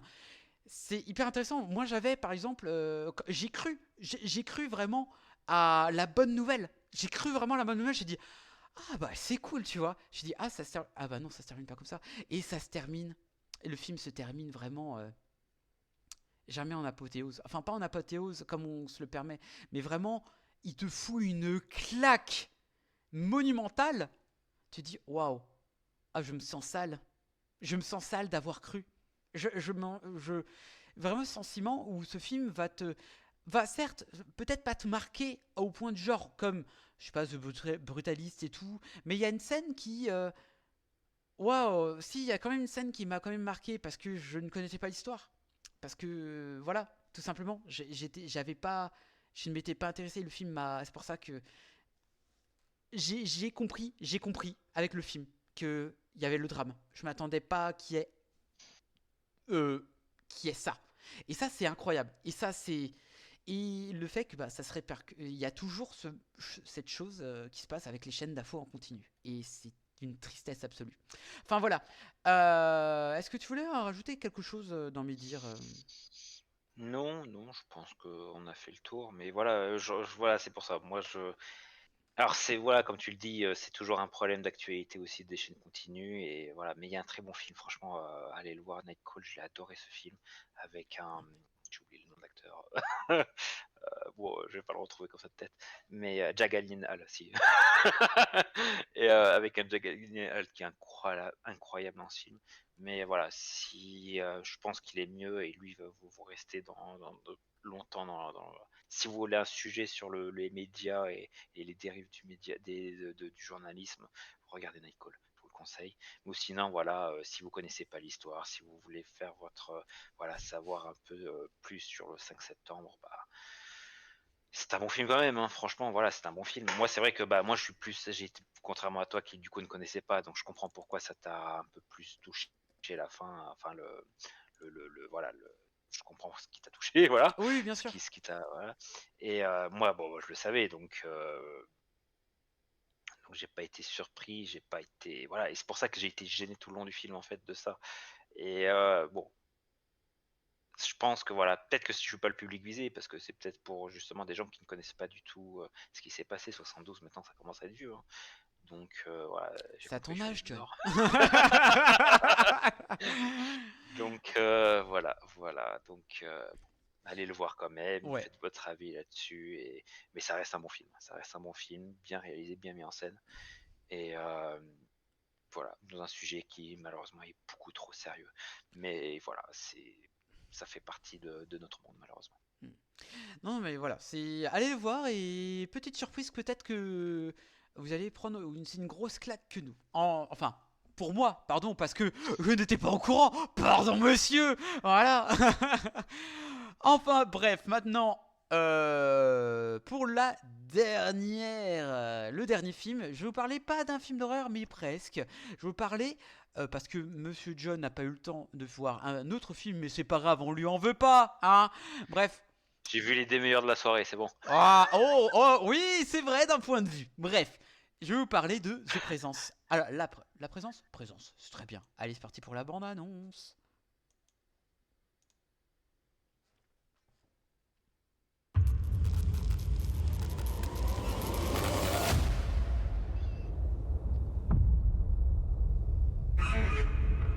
Je connais personne qui est mort. Qu'est-ce que ça fait? C'est flippant. Le monde se fissure et tu tombes dans un trou.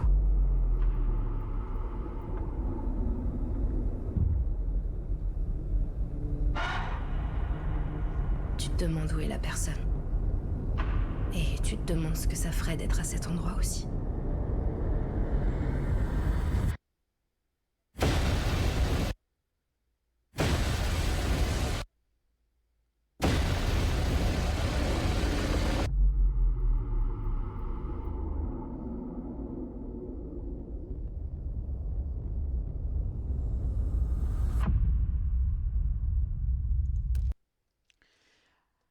Alors, messieurs, dames, et c'est parti pour La bande-annonce m'a déjà fait peur. Hein. J'ai vu un verre qui tombe d'une table. Pour moi, c'est littéralement ma phobie. Bah, attends, c'est normal. En plus, c'était un verre de jus d'orange. Attends. Hein. Ouais, mon Dieu.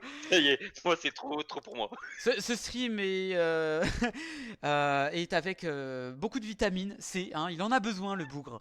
Alors, présence. Alors, attendez. Hop, une famille emménage dans une maison de banlieue et devient convaincue qu'elle n'est pas seule. Voilà, tout simplement. C'est un peu Des voisins, basique. quoi. Voilà. Du coup, pourquoi je l'ai pris J'ai voulu parler de ce film alors que j'ai vu d'autres films, mais parce qu'il y avait cet aspect un peu intéressant et surtout que ça a été diffusé au Festival Gérard, mais j'ai pas été.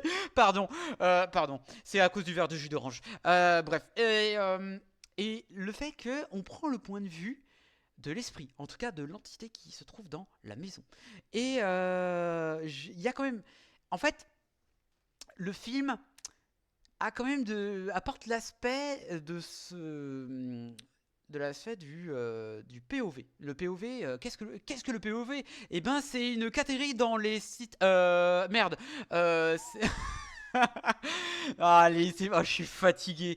En fait, POV, c'est vraiment vraiment, vous avez qu'un seul, le point de vue d'une personne, d'une chose, etc. Ça dépend. Voilà, c'est un point de vue. Vous êtes les yeux. Vous êtes les yeux de l'esprit, de l'entité. Et ce qui est intéressant avec ce point de vue, c'est que la caméra se balade. Elle a une liberté. Et ça fait un long plan de plan séquence et ça donne une liberté. Et c'est ultra agréable on se balade. Je peux poser juste une question vite fait. Est-ce Bah que non. ça fait un peu à la Evil Dead les intros d'Evil Dead où justement c'est caméra qui se balade? Alors, pas vraiment. Alors oui, ça peut en prendre un petit peu, mais c'est pas ça qui est ça. C'est très différent et c'est très calme. J'en parlerai pour le côté calme. Ce qui est intéressant vraiment, c'est cette liberté. Evil Dead, effectivement, Evil Dead, ça va donner ce côté poursuite à la caméra, à la caméra qui va vous poursuivre. Genre, vous êtes vraiment le démon, le diable, enfin, que sais-je. Oui, je joue à Phasmophobia en ce moment, et alors? Bref, et qui fait tomber des verres de jus d'orange.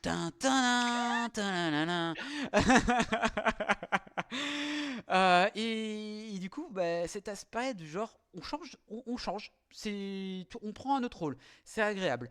Ce qui serait encore plus agréable, c'est que le point de vue euh, aurait été beaucoup plus utile si l'histoire aurait été était pas aussi chiante en fait. Je suis désolé, hein, mais c'est une histoire de famille. En fait, on est vraiment dans un épisode de ma famille et moi. Ma famille d'abord, mais sans les rires et enfin, sans rien en fait. Euh, ça- et en fait, c'est très lambda. On voit que il y a des histoires de famille, de couple, enfin de couple entre sœurs et frères, enfin voilà, frères et sœurs, d'histoires de cœur, de cul. Mais voilà. Bref, il y a ça, mais du coup, c'est fade. C'est vraiment somnifère ce film. J'ai failli m'endormir, mais à un moment donné, arrive un personnage. Non, mais vraiment, je ne vais me taire sur le fait du somnifère. Voilà, je vais me taire sur ça. Mais à un moment donné, tu te dis, mais pourquoi l'entité? Pourquoi est-elle là? Est-ce que cette entité te veut du bien? Est-ce qu'elle veut du mal? Est-ce qu'elle veut quelque chose? Moi, je le savais. Moi, je savais très bien que l'objectif, enfin, je savais l'objectif, pour moi, elle savait pas, mais elle n'est pas si méchante que ça. Entre guillemets.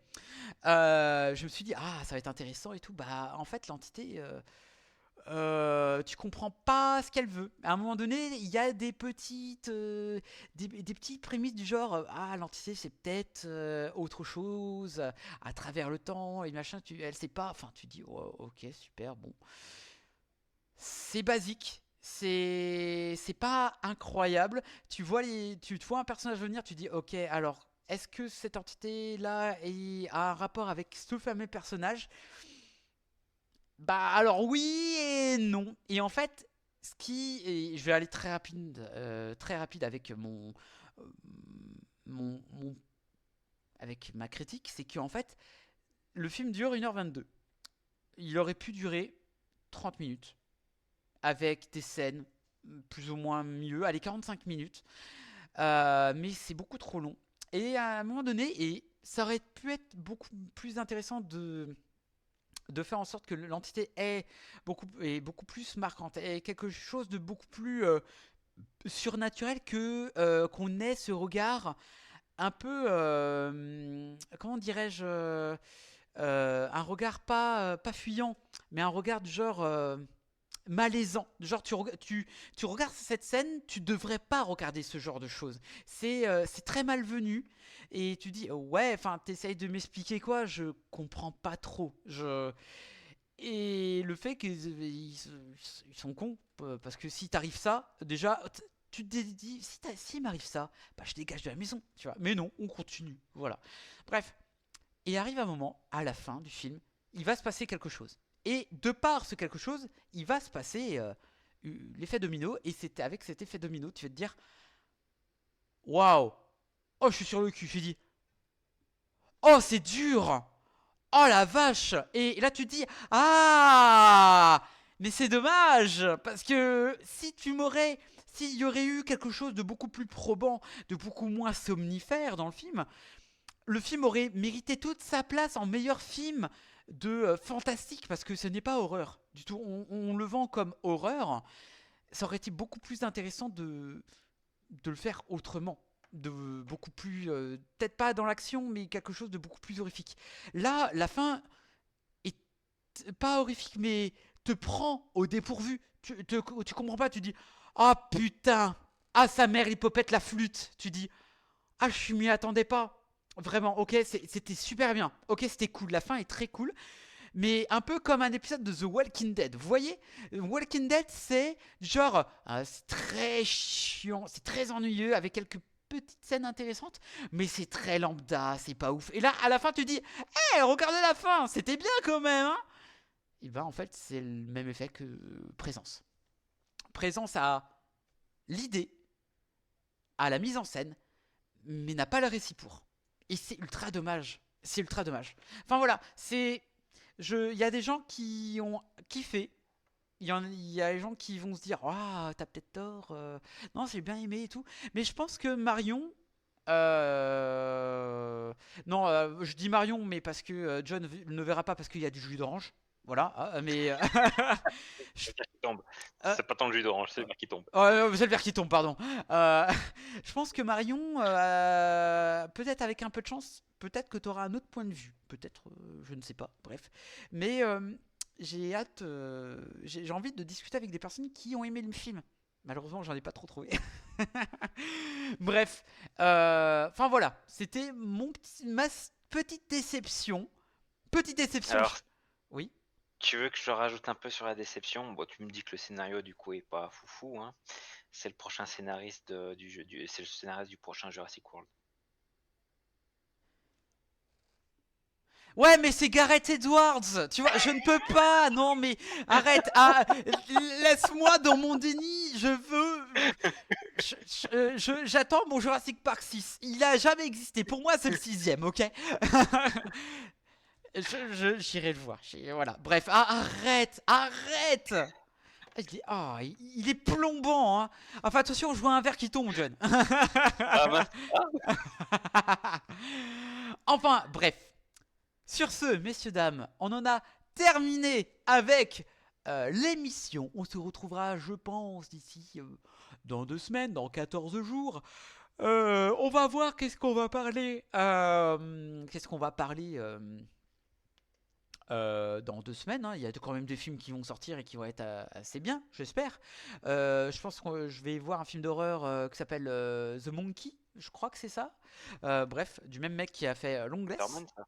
Je crois. De quoi? J'allais dire, c'est Betterman, ça. Va le voir, Betterman d'ailleurs. Voilà, et n'oubliez pas qu'en mars on commence la nouvelle émission de What the Retro, What the Ciné Festival Retro sur les films de l'année 2000. Voilà. Donc ça va être bien, ça va être bien. Bref, Ça va être bing, bing, ça va bing. être bien. Voilà, bref.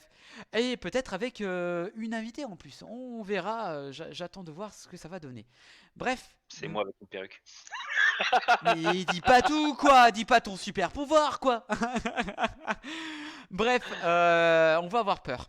Bref, sur ce, les gens, c'était Cerox en compagnie de John le Salé, qui était moins salé que d'habitude, c'était moi. Bref, on vous dit à la prochaine. Allez, Allez, ciao tout le c'est monde. ciao.